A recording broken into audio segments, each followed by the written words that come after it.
नित्यानन्दकरी वराभयकरी सौन्दर्यरत्नाकरी निर्धूताखिलघोरपावनकरी प्रत्यक्ष माहेश्वरी प्रालेयाचलवंशपावनकरी काशीपुराधीश्वरी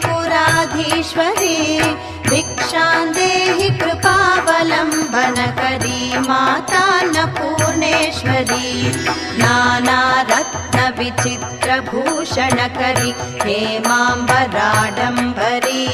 मुक्ताहारविलम्बमानविलसत् वक्षोजकुम्भान्तरी काश्मीरागरुवासिता रुचिकरी काशीपुराधीश्वरी भिक्षां देहि कृपावलम्बनकरी मातान्नपूर्णेश्वरी।